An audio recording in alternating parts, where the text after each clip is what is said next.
Hello, my dear friends. Welcome back to Lai Tuna. Thank you for spending this time with me. For a very long time, the approach of a holiday did not bring me joy. It only brought me a deep, quiet panic. When you are struggling just to survive from one day to the next, a festive season is often just a painful reminder of everything you cannot give to your child. But today, something happened that made me stop and realize how completely my life has changed. This morning started like any other busy day. I walked my little one over to Grandma Tang's house so she could keep an eye on him while I went to work. I am so grateful for her kindness, always helping me watch him so I can breathe for a moment and earn our living. I spent the morning out at the farm, doing my usual tasks, feeling the familiar dirt on my hands and the warm sun on my back. But the afternoon was different. Alex came to get me, and together, we went into town. The Lunar New Year is coming, and we needed to buy flowers and supplies for the new house. For the first time, we are preparing a home, our home. We walked through the busy markets together. The air was filled with the smell of damp earth and fresh petals. There were so many people around us, laughing, bargaining, and carrying beautiful plants back to their families. In the past, I used to walk through crowds like that with my head down. I used to rush past the colorful stalls because looking at all those beautiful, festive things just made my heart ache. It reminded me that I had no real place to put a pot of flowers. I had no bright, warm room to decorate. I only had a temporary roof over my head and a constant, heavy worry in my chest about how to pay for our next meal. But today, Alex was walking right beside me.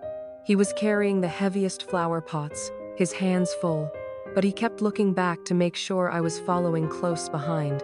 He asked me which colors I liked best. He asked me where I thought we should put them in the living room. It sounds like such a simple question. Where should we put the flowers? But when he asked me that, I felt a lump rise in my throat. I had to turn my face away for a moment so he would not see my eyes getting wet. Because for a mother who has spent years just trying to find a safe place for her child to sleep, being asked how to decorate a living room feels like an absolute miracle. When we finally got back to the house, we started cleaning. We swept the floors, wiped down the windows, and placed the bright yellow flowers right in the corner where the afternoon sunlight hits them. I stood there in the middle of the room, holding a damp cloth, just looking at those flowers. The house was quiet, but it was not a lonely quiet. It was a safe quiet. I realized that I was not just cleaning a house. I was preparing a home, a real home, where my son will wake up on the morning of the new year, safe and warm. A home where I do not have to pack our bags in the middle of the night out of fear. A home where the doors are locked, the air is warm, and there is someone who actually cares about whether I am tired or hungry. When the holidays approached in the past, I would see other mothers buying new clothes for their children. I would see them buying special food and treats. And I would go home, look at my little boy, and feel like I had failed him before his life had even truly begun. I would hold him tight at night in the dark, whispering promises I was not sure I could ever keep. I promised him that one day things would be better, but inside, my heart was breaking because I did not know how to make that better happen. I was just one woman, standing alone against a world that felt so heavy and unforgiving. So today, sweeping this new floor, I felt the weight of all those past years lifting off my shoulders. It did not happen all at once. The fear does not just vanish in one single day. But as the sun came through the window and touched the yellow petals of the flowers we bought, I felt a kind of peace that I have never known in my entire life. It is a strange feeling, getting used to happiness. When you have lived in the cold for so long, the warmth of a fire almost hurts your skin at first. You keep waiting for the fire to go out. You keep waiting for the storm to come back. Today, as I watched Alex carefully wipe down the table and arrange the things we bought, I caught myself holding my breath. I was looking at him, looking at the flowers, and looking at the walls of this safe place, and a tiny, frightened voice in my head whispered, "Is this really mine?" That voice in my head, the one that asks if this happiness is real, is not there because I am ungrateful. It is there because my memory is long, and my past was very cold. When you have spent years expecting the worst to happen, your body forgets how to relax. Your heart forgets how to trust the quiet moments. For a long time, my only goal in life was survival. I did not have the luxury of dreaming about a beautiful living room or a pot of bright yellow flowers. My dreams were small, desperate things. I just wanted to make sure my son had enough to eat today. I just wanted to make sure we had a roof over our heads tonight. Tomorrow was always a terrifying question mark. I remember a time, not so long ago, when the new year was approaching. I was sitting in a tiny, drafty room. The wind was howling outside, rattling the thin door. Through the thin walls, I could hear the sounds of other families. I could hear music playing, people laughing, and the clinking of dishes as neighbors gathered for their festive meals. The smell of traditional, warm holiday food drifted into our room, and it made my stomach ache, not just with hunger, but with a profound, suffocating sadness. I sat there on a thin mattress, holding my little boy to my chest. He was so small, so innocent. He did not know what a holiday was yet. He did not know that outside our door, the world was celebrating, while we were sitting in the dark, trying to save money on electricity. I looked down at his sleeping face, illuminated only by the faint light coming from the street, and I cried silently. I cried because I felt like the worst mother in the world. I felt like I had brought this beautiful, perfect child into a world where I could not even give him a decent meal on a day when everyone else was feasting. When you are a mother, your own physical pain becomes secondary. If you are hungry, you can ignore it. If you are cold, you can pull your jacket tighter. But when your child lacks something, it feels like a physical wound in your own heart. I promised myself in that dark room that I would work until my hands bled, if it meant he would never have to know that kind of poverty when he grew old enough to understand. I built a heavy armor around myself. I became tough because I had to be. I told myself that I did not need anyone, that I could carry the weight of the world on my own shoulders if it meant keeping my son safe. I learned to push down my tears, to swallow my exhaustion, and to face every single day like a battle that I had to win alone. So today, as we were cleaning this new house, I found myself fighting against that old armor.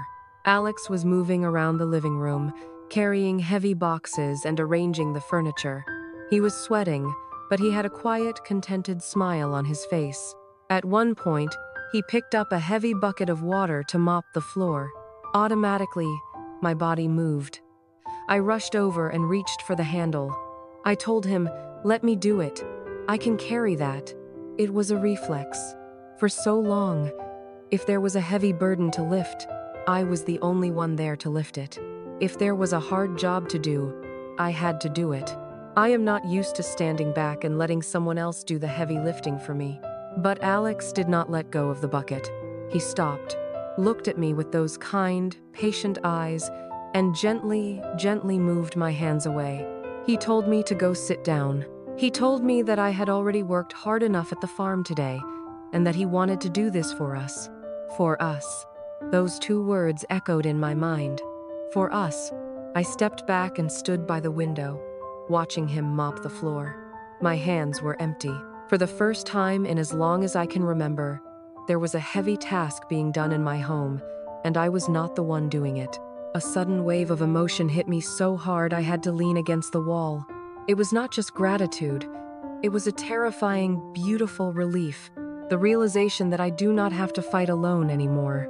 The realization that there is someone who sees my exhaustion, even when I try to hide it, and steps in to take the weight from my hands without making me feel weak. But letting go of that independence is scary. When you have been your own shield for so long, lowering it feels dangerous. What if I get used to this care, and it disappears? What if I let myself lean on him, and I fall?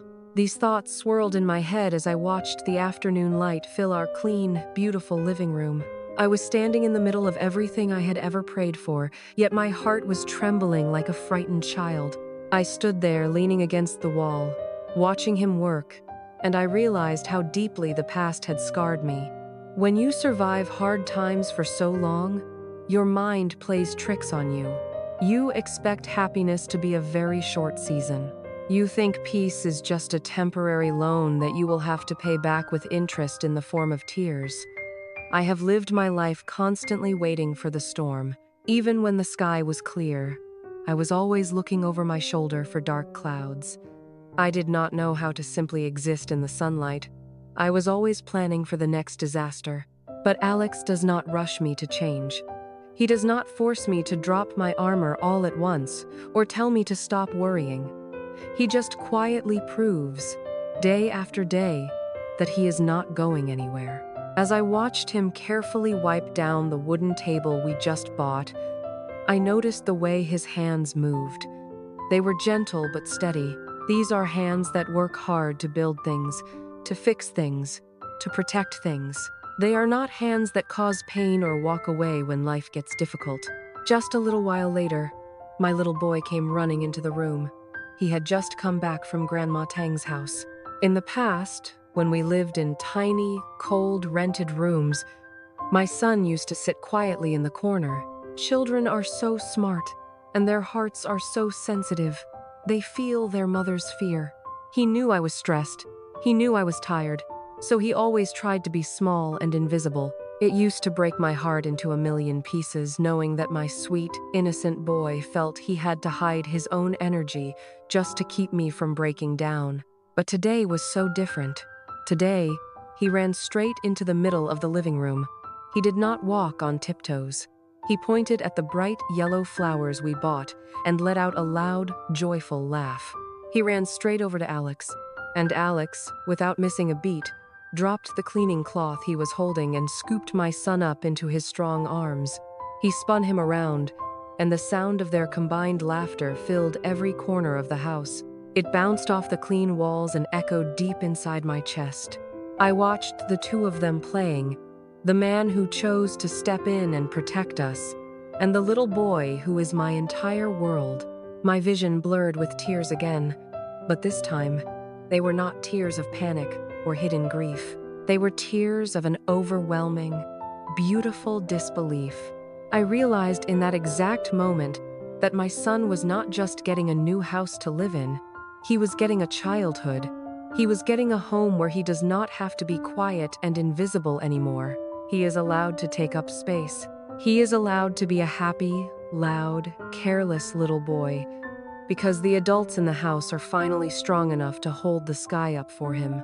For a mother, there is absolutely no greater healing than seeing your child truly safe and free from worry. All the nights I lay awake shivering in the cold, all the meals I skipped so my son could eat, all the moments I swallowed my pride and my tears, every single one of those painful memories started to lose its sharp edge as I listened to them laugh. In our culture, the Lunar New Year is a sacred time for family reunion. It is a time to return to your roots and find comfort in your loved ones. But for so many years, I felt like a tree with no roots at all. I was just blowing in the cold wind, trying not to fall over. I used to dread the question people always ask when the holidays approach. They always ask, "Are you going home for the new year?" I never knew how to answer that question without feeling a deep sting of shame. Home was nowhere. Home was just a temporary shelter where my son and I happened to be surviving that month. But as I stood in our bright, clean living room today, looking at the flowers and listening to the people I love, I knew that if someone asks me that question this year, I finally have an answer. We are already home. Earlier today at the market, we bought small red envelopes for lucky money. We bought a new, warm little outfit for my son to wear on the first day of the year. They are just small things. They are normal things that other families do every single year without even thinking about how precious they are. But to me, holding those red envelopes in my hands felt like holding a piece of a normal, beautiful life that I had finally been allowed to touch. Holding those small red envelopes, I remembered the times when I could not even afford one to give to my child. I used to fold a piece of regular paper and draw a little flower on it, telling him it was special. He was so young, he didn't know the difference. He always smiled and hugged me, but my heart broke a little more every time I had to pretend. I felt like a failure because I couldn't give him what other children had. Now, standing in a real living room with bright flowers and the sound of my family laughing, I realized something important. The pain of the past doesn't just vanish because you are happy now, it changes shape. It becomes a quiet reminder of how far you have come. It becomes the reason why you hold on to this happiness so tightly. I look at Alex, wiping down the table with such care. He is not doing it because he has to. He is doing it because he wants this home to be beautiful for us. He wants my son to have a place where he feels proud to live. In all my life, I never thought I would find someone who wanted to build a home with me, not just share a space. There was a time when I thought I was broken beyond repair. I thought the universe had decided my life was meant to be a constant struggle. I accepted that my role was just to survive, to be strong, to endure. I thought love and comfort were things meant for other people, people who were luckier or more deserving. But watching Alex and my son play together, I see that I was wrong. I see that the universe didn't forget about me. It just took a long time to guide me here. It took a long time for me to be ready to accept this kind of love. When you have been strong for so long, being vulnerable feels like a weakness. You are afraid that if you show your soft side, someone will take advantage of it. You are afraid that if you let someone take care of you, they will eventually leave, and you will be worse off than before. I have spent so many nights crying silently, praying for a miracle, and now, the miracle is right in front of me. It's not a grand, dramatic event. It's the quiet moments. It's the way Alex looks at me when he thinks I'm not paying attention. It's the way he patiently listens to my son's endless stories. It's the way he makes sure I eat before he does. These small acts of kindness are what build a real home. They are the foundation of trust that allows me to finally put down my heavy armor. They are the proof that I am safe now. As the sun begins to set, casting a warm, golden glow across our living room, I feel a profound sense of peace settling over me. The fear is still there, a tiny whisper in the back of my mind, but it is no longer the loudest voice. The loudest voice is the sound of my family laughing. The loudest feeling is the warmth of this home we are building together. I know that there will still be challenges ahead. Life is never perfect, but for the first time in a very long time, I am not facing them alone. I have a partner who stands by my side, not behind me or in front of me, but right next to me. I have a son who is growing up in a home filled with love and laughter, and that, my dear friends, is the greatest gift of all. It is the gift of a home, a real home, where my heart can finally rest. Tonight, as the sky finally turned dark outside, I walked through our living room one last time before going to sleep. The house smells like fresh water and the sweet, earthy scent of the yellow flowers we bought at the market today. The small red envelopes are sitting neatly on the table, waiting for the new year. Everything is exactly where it is supposed to be. I went into my son's room. He is already fast asleep. I stood by his bed and pulled the soft blanket up to his chin. I watched his chest rise and fall with his slow, even breathing. In the past, this was always the time of day when my tears would finally fall. The night was always the hardest part, because the darkness gave me too much time to think about all the things I could not provide. I used to stroke his hair and whisper a promise that tomorrow would be better, even when I had absolutely no idea how to make that happen. But tonight, looking at him sleeping so peacefully in this warm room, I realized I do not have to make desperate promises to the darkness anymore. Tomorrow is already safe. Today was already beautiful. My little boy went to sleep with a full stomach, a happy heart, and the memory of a house filled with laughter. I leaned down and kissed his forehead, and for the first time in my journey as a mother, my heart felt completely light. I quietly closed his door and walked back out to the living room. Alex was sitting on the sofa, quietly drinking a cup of warm water. He looked up when he heard my footsteps, smiled his gentle smile, and patted the empty space next to him. I walked over and sat down. We did not say much. We did not need to. The house was completely quiet, but as I sat next to him, feeling the warmth of the room and the steady presence of the man who helped build this sanctuary for us, I knew that the longest, coldest winter of my life was finally over. I am no longer a woman running from the storm, dragging her child behind her.